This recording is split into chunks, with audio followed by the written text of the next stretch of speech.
በስመ አብ ወወልድ ወመንፈስ ቅዱስ አሐዱ አምላክ አሜን። ስብሐት ለእግዚአብሔር ለዘአብጽሐነ እስከዛቲ ሰዓት። በእግዚአብሔር ፍጹም ሰላምታ እህቶች ወንድሞች እንደምን አላችሁ? አሜን። መድኃኔዓለም ክርስቶስ እስከዚች ሰዓት በቸርነቱ ስለጠበቀን ስሙ የከበረ የተመሰገነ ይሁን አሜን። ዛሬ እንደ እግዚአብሔር ፍቃድ የምንማማርበት የትምህርታችን ርዕስ ማሽኮርመምና መሽኮርመም በሚል ይሆናል። እግዚአብሔር መንፈስ ቅዱስ ዕውቀትና ጥበብን ይግለጽልን አሜን። ቅዱስ ጳውሎስ በሁለተኛ ጢሞቴዎስ ምዕራፍ 2 ከቁጥር 22 ላይ እንዲህ የሚል ቃል አስቀምጦልናል። ከክፉ የጉርምስና ምኞት ግን ሽሽ፣ በንጹሕ ልብ ጌታን ከሚጠሩት ጋር ጽድቅን፣ እምነትን፣ ፍቅርን፣ ሰላምን አጥብቀህ ተከታተል ይለዋል። እንግዲህ በወጣትነት እድሜያችን በሕይወታችን ወሳኝ እድሜ ክልል ነው። በጣም በርካታ ፈተናዎችም የሚገጥሙበት የእድሜ ክልል ነው። በወጣትነት እድሜያችን የተለያዩ አካላዊ ለውጦች ይከሰታሉ። አካላዊ ለውጦችን ተከትሎ ስሜቶቻችን፣ ተፈጥሯዊ የሆኑ ስሜቶቻችን በዛ ወቅት ላይ የሚያይሉበት የእሳት ወቅት ነው። እነዚህ ለውጦች መካከል ወጣቶች በተቃራኒ ጾታ መሳብ፣ ለመወደድና አድናቆትን ለማግኘት ልዩ ጥረት ማድረግ፣ እኔን የመሳሰሉ ጸባዮች ተከትለው ይከሰታሉ።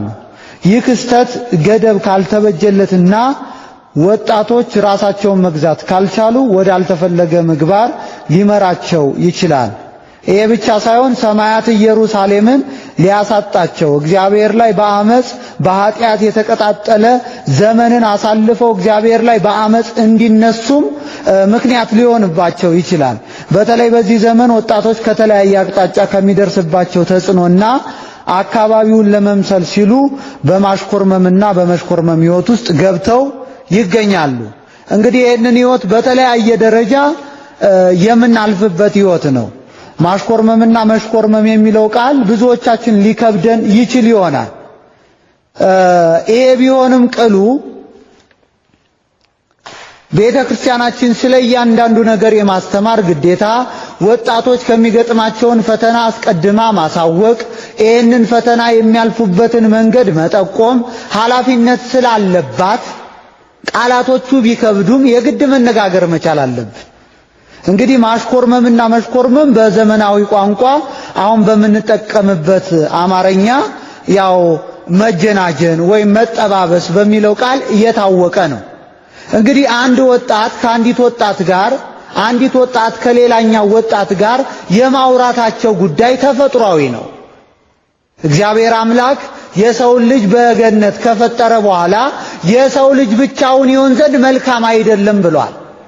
የብቸኝነት ሕይወታችን የሚያበቃው ከሴቶች ጋር፣ ወንዱ ከሴቶች ጋር፣ ሴቶች ደግሞ ከወንዱ ጋር በሚኖራቸው መቀራረብ፣ በመፈላለግ ሕይወት ውስጥ በመጠናናት ውስጥ አልፈው ነው ለጋብቻ የሚደርሱት።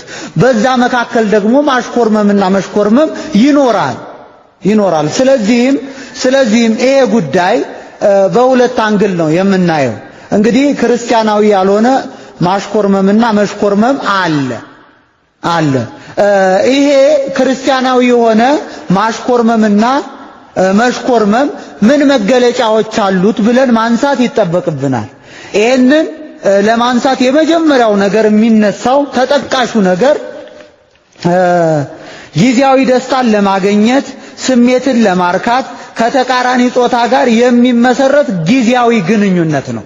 እንግዲህ የመጀመሪያው ይሄ የተሳሳተው እግዚአብሔር የማይወደው ይህ ክርስቲያናዊ የሆነ ማሽኮርመምና መሽኮርመም የመጀመሪያው መገለጫው ጊዜያዊ ደስታን ለማግኘት፣ ስሜትን ለማርካት ከተቃራኒ ጾታ ጋር የሚመሰረት ጊዜያዊ ግንኙነት ነው። ጋብቻን መሰረት አያደርግም። በቅዱስ ቁርባን ወይም በተክሊል እንጋባለን ብሎ ዓላማ የለው። ምናልባት የፍትወት እሳቱን ለማብረድ አንዷን ሴት በሚያባብሉ ቃላቶቿ ቀስቶ በእግዚአብሔርና በቅዱሳን መላእክት በሰማያት ሰራዊት ፊት አው ኃጢአት እንድትሰራ የሚያባብልበት ወይም ተንኮል በመላው ቃላቶቹ የሚያጠምድበት ይሄ ሴዳክሽን የሆነ ምላስ ባላቸው ወንዶች በርካታ ሰዎች በርካታ እህቶቻችን ሕይወታቸው ተበላሽቷል። አስቀድሞ ያሰበው በልቡ ያሰበውን እስኪያገኝ ድረስ ብዙ የተስፋ ቃል የሚወረውር በርካታ ወንድ አለ። ይሄ ክርስቲያናዊ የሆነ ማሽኮርመምና መሽኮርመም ሕይወት ውስጥ የገቡ እህቶቻችን ስህተቱ በሕይወታቸው ውስጥ ይመጣል ብለው ስለማይጠብቁ እያንዳንዱን ወንድ ስለሚያምኑ መጨረሻ ላይ ለብዙ ኪሳራ ለብዙ መንፈሳዊና ስጋዊ ኪሳራ የሚዳረጉበት ሕይወት ይሄ ማሽኮርመምና መሽኮርመም ክርስቲያናዊ በሆነ መንገድ ሰይጣናዊ ተንኮል በተቀላቀለበት አግባብ ስለሚፈጸም ነው። አንድ ወንድ አንዲትን እህት ለጋብቻ ፈልጓት በቅዱስ ጋብቻ ቤተክርስቲያን ውስጥ ቃል ኪዳን ተገባብተው በጌታ ቅዱስ ሥጋና ክቡር ደም የተመሰረተ ሕይወት ለመኖር የሚኖራቸው ውይይት የሚኖራቸው ወሬ ይሄ በእውነት የተቀደሰ ነው። ግን ከዚህ አግባብ ወጥቶ ጊዜያዊ ደስታን ለማግኘት ስሜትን ለማርካት ከተቃራኒ ጾታ ጋር የሚመሰረት ጊዜያዊ ግንኙነት ነው። በዚህ ጉዳይ የሚወቀሱት ወንዶች ብቻ አይደሉም። በዚህ ጉዳይ ላይ በርካታ እህቶቻችን ስህተት ይሰራሉ። በልባቸው የጋብቻ ሐሳብ ሳይኖራቸው ለመደበር እንደ ቀልድ በሚለው ሰይጣናዊ ሐሳብ ተሸፍኖ በሚመጣው ኃጢአት ውስጥ አንዱን ወንድ በርካታ ጊዜ ለጋብቻ እኮ አላሰቡትም። ረዝም ርቀት ከሱ ጋር ምንም አይነት ነገር መመስረት ፍላጎት የላቸውም። ግን እንደ ፍቅረኛ ሆድዬ ማርዬ እያሉ ማውራት ይቀናቸዋል። ይሄም ክርስቲያናዊ ያልሆነ ማሽኮርመምና መሽኮርመም መሆኑን ማወቅ መቻል አለብን። ይሄ ክርስቲያናዊ ያልሆነ ማሽኮርመምና መሽኮርመም ሌላኛው ሁለተኛው መገለጫው በፍጥነት ወደ ወሲባዊ ግንኙነት የሚያመራ ነው። ሩካቤ ሥጋ ለማድረግ መሰረት አድርጎ የሚነሳ ስለሆነ እንደምንም አማላይ በሆነ ምላሳቸው ወደዚህ የረከሰ ተግባር አፋጥነው ሰዎችን ለመጣል የሚደረግ ጥረት ስለሆነ ውጤቱም በፍጥነት ወደ ግብረ ሥጋ ግንኙነት የሚያመራ ነው። ስለዚህ እግዚአብሔር አምላካችን እንደነዚህ ካሉ ስጋዊ ግንኙነት መጨረሻቸው ፍጻሜያቸው ሞት ወደሆነ ማንኛውም የወሬና የውይይት መንገድ እንድንርቅ ይፈልጋል። እግዚአብሔር ንግግራችን የተቀደሰ እንዲሆን ከሽንገላ የራቀ እንዲሆን ይፈልጋል። በልባችን የሌለውን የፍቅር ቃላት በአንደበታችን የሚያፈሱ ሰዎች በደብረ ቅዱስ እንደማይኖሩ እግዚአብሔር ሲናገር ምን ብሏል? በመዝሙር 14 ከቁጥር 1 ላይ ዳዊት በመዝሙሩ እንደዚህ ነው ያለን። ቃሉን አነብላችኋለሁ። እግዚአብሔር አምላካችን ከሁላችንም ጋር ይሁን፣ በማስተዋልና በጥበብ እንድንመራ ይርዳን። ዳዊት በመዝሙር 14 ኃይለ ቃሉ እንደዚህ ነው ያስቀመጠልን። ቃሉን አነበዋለሁኝ በእግዚአብሔር ስም። አቤቱ በድንኳን ውስጥ ማን ያድራል? በተቀደሰው ተራራህ ማን ይኖራል? በቅንነት የሚሄድ ጽድቅን የሚያደርግ በልቡም እውነት የሚናገር በአንደበቱም የማይሸነግል። በአንደበት መሸንገል ማለት ልባችን የሌለውን ቃል በአንደበታችን መደርደር ማለት ነው። የማናፈቅረውን ሰው አፈቅርሃለሁ ማለት ይሄ የሆነ ክርስቲያናዊ የማሽኮርመሚያ ዘዴ ነው። ይሄ ውሳኔው መጨረሻው ሞት ነው። ወደ ሞት መንገድ ከምንመራባቸው ስህተት ከምንፈጽምባቸው ነገሮች መካከል ክርስቲያናዊ የሆነ የማሽኮርመሚያ አንደኛው ዘዴ በልባችን የሌለውን ቃል ልባችን እሬት ሆኖ ሳለ በአንደበታችን ማር የምናፈስ ከንቱ ፍጥረቶች የምንሆንበት አጋጣሚ አለ። እግዚአብሔር ግን እንዲህ ይለናል በቅዱስ ዳዊት ላይ አድሮ፣ አቤቱ በድንኳን ውስጥ ማን ያድራል? ድንኳን የተባለች የእግዚአብሔር ቤት ናት። በድንኳን ውስጥ ከሚኖሩ ሰዎች መስፈርት ማሟላት ያለባቸውን ነገር ዳዊት ዝቅ ብሎ ማብራራት ሲጀምር በተቀደሰው ተራራ ማን ይኖራል አለው። በቅንነት የሚሄድ ጽድቅን የሚያደርግ በልቡ እውነትን የሚናገር በአንደበቱ የማይሸነግል። አሁን እንደዚህ ያሉ ክርስቲያናዊ የሆኑ ማሽኮርመሚያ ዘዴዎች አብዛኞቹን ስንመረምራቸው ሽንገላ የተሞላበት ቃል፣ ተስፋ ብቻ በተስፋ ድሪቶ የተጠገኑ ፍጻሜ የሌላቸው የሆነ ነገር ለማግኘት ሆን ተብለው የተቀነባበሩ ሴራ ላይ መሰረት ያደረገ ግንኙነት ነው። እግዚአብሔር አምላክ እንደዚሁ ካለው ግንኙነት ሁላችንንም ይጠብቀን።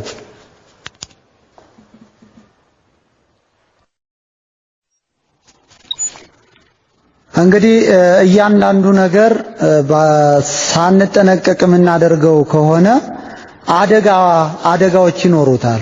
ክርስቲያናዊ ያልሆነ መሽኮርመምም አደጋዎች አሉት። የመጀመሪያው አደጋ የተቃራኒ ጾታ አካላዊ ማንነት ወይም ውጫዊ ውበት ላይ ብቻ ትኩረት ማድረግ ነው።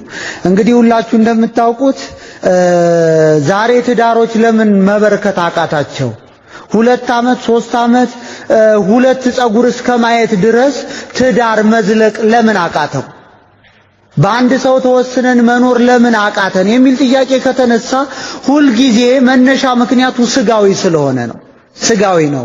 አስተሳሰባችን፣ አመለካከታችን፣ ያለን መንፈሳዊ ሕይወት ለቤተ ክርስቲያን ባለን አመለካከት ላይ እርስ በርሳችን በትዳር ስለማንመራረጥ ወንዱም የሚያየው አካላዊ ቁመናዋን፣ ሴቷም ወንዱ ላይ የምታየው ውበት ደምግባቱን ወይም ካለው ንብረት ጋር በተያያዘ ሁኔታ ስለሆነ ብዙ ጊዜ ትዳሮች መበርከት ያቃታቸው ክርስቲያናዊ ያልሆነ መሽኮርመም በሕይወታቸው ውስጥ ስለሚገጥማቸው፣ በዚህም የተነሳ ትዳር ላይ የመቅረብ ወይም የመድረስ አጋጣሚው እንኳን ከተፈጠረላቸው በትዳር ውስጥ ደስተኛ ሆኖ ማሳለፍ የሚችሉበትን አቅም ያጣሉ። ለምን ሲባል የተቃራኒ ጾታ አካላዊ ማንነት ወይም ውጫዊ ውበት ላይ ብቻ አተኩረው ጥንዳቸውን ስለሚመርጡ ነው። ውበቷን ያያል፣ ደምግባቷን ያያል፣ አቋሟን ያያል፣ ወደ ትዳር ይገባል። ስሜታዊነት በተንጸባረቀበት ምርጫ ስጋዊ ነገር ላይ ብቻ መሰረት አድርጎ ወደ ትዳር ይገባል። ስጋዊ ነገሮች ደግሞ አይዘልቁም። ውበትም ቢሆን አንዴ የምታምረን ሴት ሌላ ጊዜ ላታምረን የምትችልበት አጋጣሚ አለ። አንድ ጊዜ የምንወዳት ሴት፣ አንዴ የምናደንቃት ሴት በሌላኛው ወቅት ደግሞ ልናደንቃት የማንችል ሁኔታ ውስጥ ትገባለች። ውበት ደግሞ ረጋፊ ነው፣ እንደ ጧት ጤዛ። በመኸር ወራት እንደሚታየው አበባ ረጋፊ ነው። ከዚህም ጋር ውበት ደምግባቷን የምታጣበት ሁኔታ ሲመጣ መሸሽ፣ ወደ ኋላ ማፈግፈግ፣ ለሷ የነበረው ፍቅር መቀነስ፣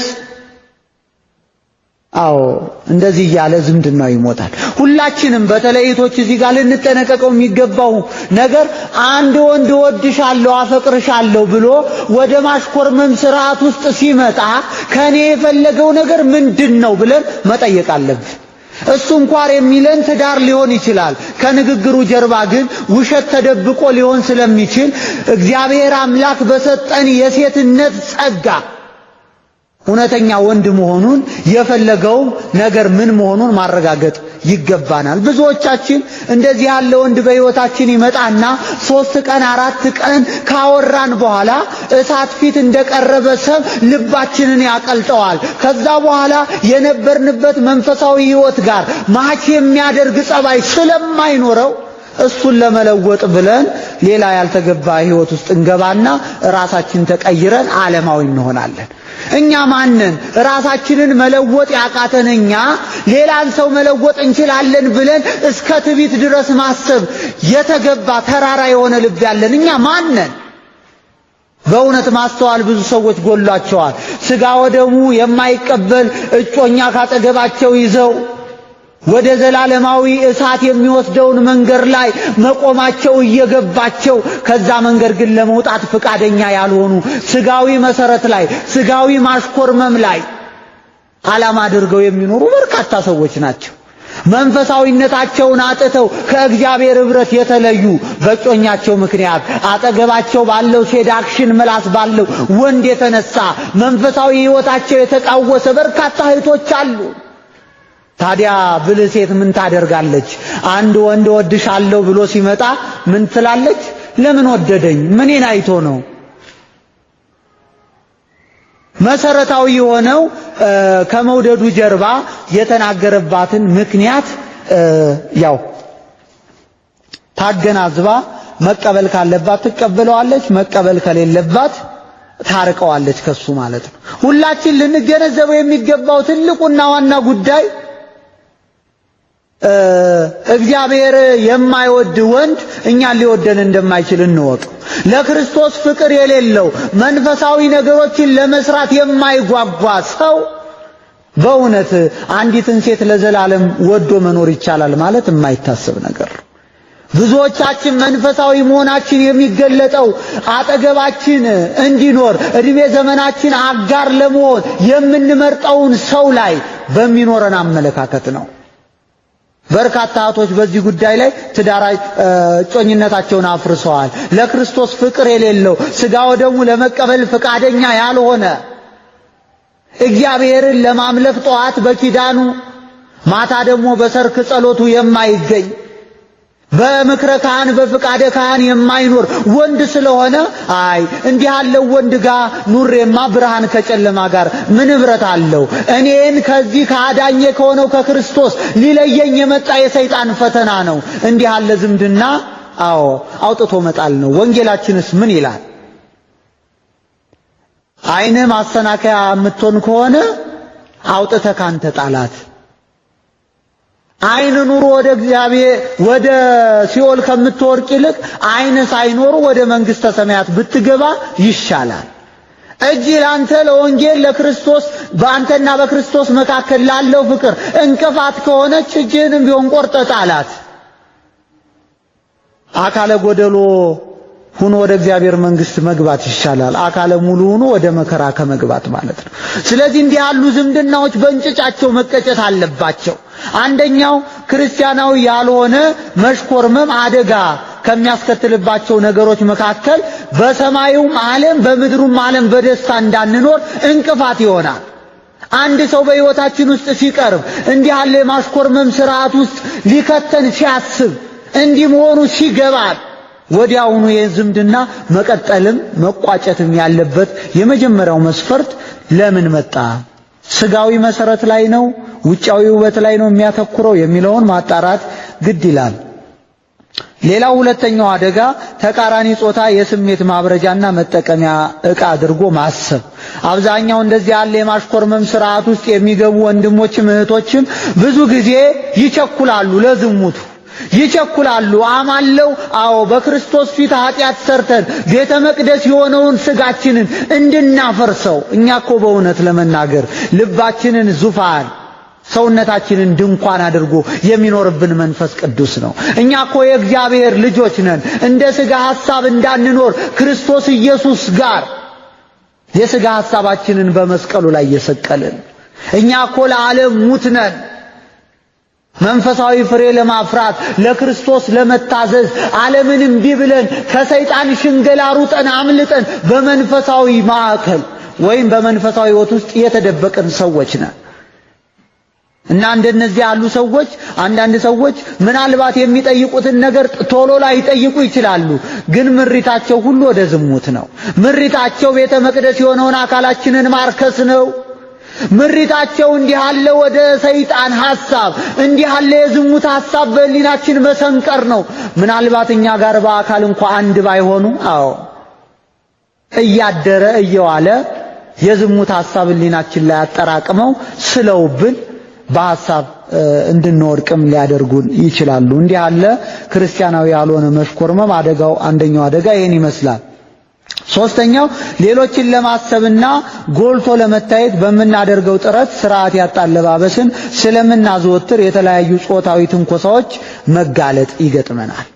አሁን እንደዚህ ያለ ስጋዊ ሆነ መጠባበስ ስርዓት ውስጥ ለመውደቅ የሚፈልጉ ሴቶች መገለጫቸው ምንድነው ስትሉኝ፣ በክርስቶስ ፊት አምራ ደምቃ ለመታየት ሳይሆን በወንዶች ፊት ዋው የሚል ስያሜን ለማግኘት ፍትወትን የሚቀሰቅሰውን አካሏን በተለያዩ ልብሶች አራቅቶ በማሳየት የወንድሞችን ልብ በዝሙት እሳት እያነደዱ ለተለያየ እነሱም ላልተፈለገ እርግዝና ለማይረባ ወንድ ተላልፈው ይሰጣሉ።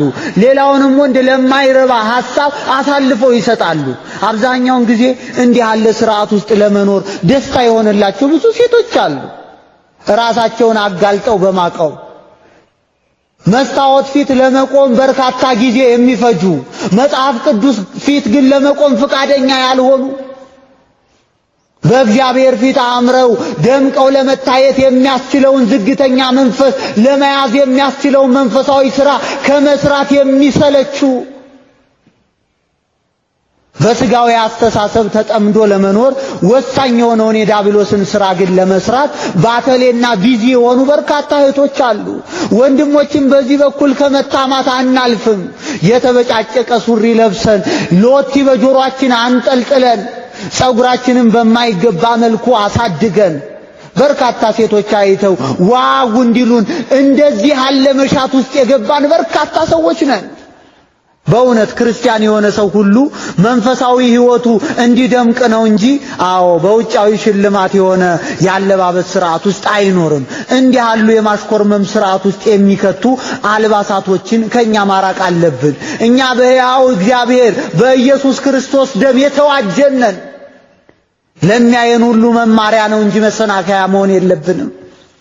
የሚያየን ሁሉ ጹፍ ድንቅ ብሎ እግዚአብሔርን እንዲያደንቅ እንዲያመሰግን ነው እንጂ ለሰይጣን አሳልፈን እኛን በማየት ውስጥ ላሉ ሰዎች ወደ ርኩሰት መምራት በፍጹም የለብንም። እንዲህ ያለ ሥርዓት ውስጥ የሚኖሩ እህቶችና ወንድሞች በእውነት ልንገሰጽ ይገባናል። እግዚአብሔር አምላክ ለሁላችን አስተዋይ ልቦናን ያድለን። እንግዲህ ሁላችሁ እንደምታውቁት አደጋዎቹ ከዚህም ያለፈ በርካታ ናቸው። በተወሰነ መልኩ እኒህን ካነሳን ይበቃናል። ወደ ሌላው ነጥብ ስንሄድ በሐሳብ ወይም በልብ ማመንዘር እንደዚህ ካሉ ከረከሱ የማሽኮርመም ሥርዓት ውስጥ አንደኛው ነው። ማንኛውም ተግባር የሚጀመረው ከሐሳብና ከምኞት ነው። ምኞት እያደረ ወደ ኃጢአት የሚያድግ የኃጢአት ጽንስ ነው። ጌታችን ኢየሱስ ክርስቶስ ምኞትን የአመንዝራ ጽንስ መሆኑን አጽንኦት ሰጥቶ አስተምሯል። ይህ የብዙ ወጣቶች ችግር ነው። ብዙ ወጣቶች ራሳቸውን ስጋዊ ፍቃድን ከመፈጸም ቢቆጠቡም ዘወትር በወሲባዊ ሐሳብና ምኞት ተጠምደው ይገኛሉ። የዝሙት ሐሳብን በሕሊናችን ማውጣት ማውረድ አንዲትን ሴት ካየን በኋላ ፍትወትን የሚቀሰቅሱ ያለባበስ ሥርዓቷን አንዴ በአጋጣሚ አይተን ዘወር ብለን ደግመን ያንን ነገር ለማጣጣም ዘወር ብለን ካየን እንዲህ ያለ የማመንዘር ሥርዓት ውስጥ ገብተናል ማለት ነው። ጌታ ምን አለ? ወደ ሴት አይቶ የተመኛት ያን ጊዜ ከሷ ጋር አመነዘረ። በእውነት ማመንዘር የሚጀመረው በሕሊና ጓዳ ነው። እርኩሰት የሚጀመረው በሐሳብ ነው። ኃጢአት በሶስት መንገድ ይሰራል። በማሰብ፣ በመናገር፣ በመተግበር። የመተግበርም የመናገርም ስር መሰረቱ ግን እውነት ለመናገር ሐሳብ ነው። ሐሳባችንን በሚገባ መቆጣጠር የሚችል ሥርዓት ውስጥ ከገባን ሕሊናችን ንጹህ ስለሚሆን ንግግራችንም ተግባራችንም ንጹህ መሆን አይከብደው። ብዙዎቻችን ግን እየተሳሳትን ያለነው ጉዳይ ሕሊናችን ውስጥ ኃጢአት የሚሰበስብ ጓደኝነት ውስጥ እንገባለን። አጠገባችን እጮኛ ብለን የያዝነው ፍቅረኛ ይሆነናል ብለን ካጠገባችን ያስቀመጥነው ሰው ሕሊናችንን በዝሙት ሐሳብ ይበክለዋል። ቅዱስ ጳውሎስ በአንደኛ ቆሮንቶስ ምዕራፍ 15 ከቁጥር 33 እንዲህ ይላል፣ ክፉ ጓደኝነት መልካሙን አመል ሁሉ ያጠፋል ይላል። ክፉ ጓደኝነት ክፉ ነው በቃ። ዳዊትም በመዝሙር 17 ላይ ከንጹህ ጋር ብትሆን ንጹህ ትሆናለህ፣ ከጠማማ ጋር ከዋል ጠማማ ትሆናለህ አለ።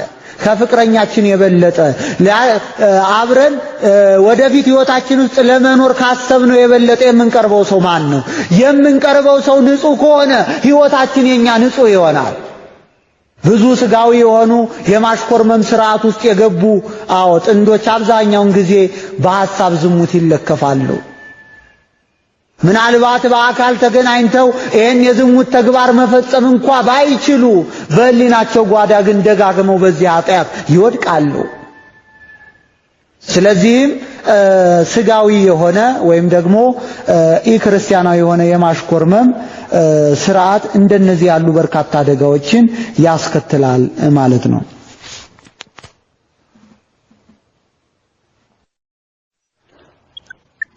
ታዲያ ክርስቲያናዊ ስለሆኑ ማሽኮርመምና መሽኮርመሞች ይሄን ያክል ካለን ክርስቲያናዊ የሆነ ማሽኮርመምና መሽኮርመም ምን ይመስላል ነው።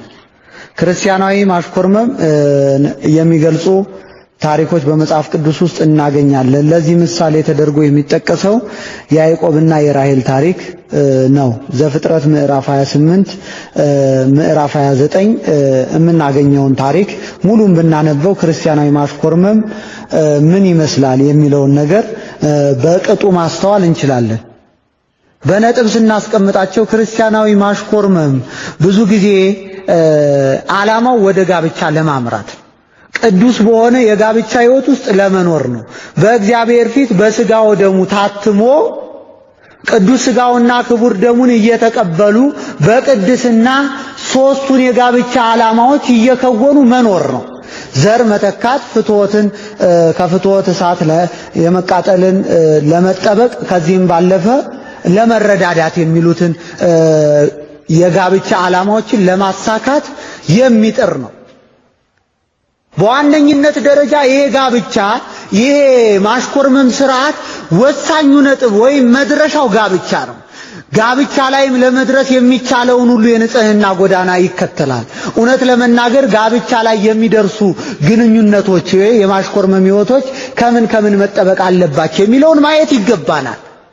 አንዳንድ ሰዎች 24 ሰዓት ወይም በጣም ለብዙ ሰዓት እያወሩ ፍቅረኛሞቹ ነው ኑረው ለበርካታ ጊዜ አብረው እያሳለፉ በሜሴንጀርም ይሆናል በኢሞ ሊሆን ይችላል በተለያዩ የመገናኛ ሚዲያዎች ስለ ፍቅራቸው ብዙ ጊዜያቸውን እያጠፉ በእውነት ለጋብቻ ደርሳለሁ ማለት ዘበት ነው። ይሄ በዲያብሎስ መሸወድን ያመለክታል። ከክርስቶስ ጋር የሚኖረን ጊዜ እጅግ በጣም አናሳ ከ15 ደቂቃ ባልበለጠ ሁኔታ ውስጥ እያለን ለክርስቶስና ለቃሉ ይሄን ያክል ሰፊ ጊዜ መስጠት አቅቶን ለጓደኞቻችን ለፍቅረኞቻችን ይሄን ያክል ጊዜ ሰጥተን ዲያብሎስ አይፈትነንም ማለት ከጋብቻ እንደርሳለን ዝምድናችን ንጹህ ይሆናል ማለት እንደምን ይቻላል? አይቻልም በፍጹም። ጸሎት ለመጸለይ በጣም አቅቶን እያፋሸግን እየወደቅን እየተነሳን በዲያብሎስ የሚሰነዘሩትን ፍላጻዎች መመከት አቅቶን ችላ ብለን ትተናቸው መንፈሳዊ ስራችንን ሁሉ በጥቂት ሰዓታት እያከናወንን ለጓደኛችን ግን ከ3 ከ4 ሰዓት በላይ እሱ ጋር ቁጭ ብለን በማውራት ወደ ጋብቻ እንደርሳለን ማለት ሞኝነት ነው፣ በዲያብሎስ መሸወድ ነው። ወደ ጋብቻ ለማድረስ እንዲህ ያለ ስርዓት ውስጥ ያሉ ክርስቲያናዊ ጥንዶች ማድረግ የሚገባቸው ያነ ጋብቻቸው ያነ ዝምድናቸው ተፈጽሞ ጋብቻ ላይ እንዲደርሱ በጾም በጸሎት መተሳሰብ ነው። በሚገናኙበትም ሰዓት አንዱ አንዷን ወንዱ ሊሆን ይችላል ጸሎት ሕይወቷ ላይ እንድትበረታ መንፈሳዊ ንባባቶቿን እንዳታስታጉል በመንፈሳዊ ሕይወቷ ራስ ወደ ሆነው ክርስቶስ እንድታድግ የሚረዳት ነው። እውነት እናውቃለን እኮ በሜሴንጀርም ይሁን በምንም ተደዋውለው በሜሴንጀርም ቢሆን አብረው የሚጸልዩ አሉ በቀን አንድ ጊዜ ጥንዶች እናውቃለን።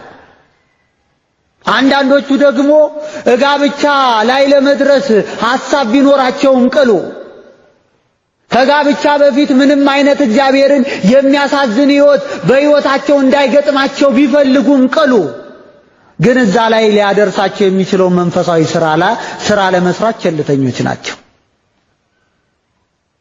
እጮኛውን ዛሬ እንዴት ነው ጠዋት ስትነሺ ጸሎት አደረግሽ? ማታስ እንዴት ነበር የጸሎት ሕይወትሽ? ዛሬ መጽሐፍ ቅዱስ ምንን አነበሽ? እስቲ የምታውቂውን አካፍሊ። መማማር ይቻላል። ያንን ቢሆን ለረጅም ሰዓት አብረው በቆዩበት ሰዓት ለዝሙት ሐሳብ ሰይጣን እንዳይፈትናቸው እርስ በርሳቸው መጠባበቅ ይገባቸዋል። እንዲህ ባለ ስርዓት የሚኖሩ ከሆነ ጋብቻ ላይ ይደርሳሉ። የማታውቀውን ነገር ሊያሳውቃት ሲተጋ እሷ የምታውቀውን እሱ የማያውቀውን ነገር ለማሳወቅ ስትተጋ ለመንፈሳዊ ሕይወት በትዳራቸው ውስጥ ለተገነባችው ቤተክርስቲያን የሚሆን መንፈሳዊ ምርት በመሰብሰብ ሲጠመዱ ትዳራቸው ተራራ ላይ እንዳለች ከተማ ከማንም አትሰወረም። ጌታ በእነሱ ትዳር ይባረካል።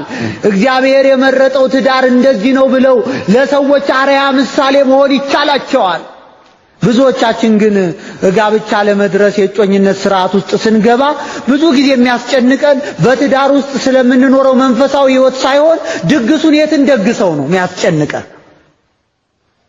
ምን አይነት ልብስ እንልበስ? የትኛው ቤተክርስቲያን ላይ ስርዓተ ተክሊላችንን እንፈጽም? ለጋብቻ የሚሆነውን ወጪ እንዴት ብለን እናጠራቅም? በሰው ሁሉ ፊት የደመቀ ሰርግ እንዴት ብለን እንሰርግ እናድምቀው ሰርጋችንን? በምን መልኩ ሰዎችን እናስደንቃቸው? ስጋዊ ነው ሐሳባችን። ስጋዊም ስለሆነ ነው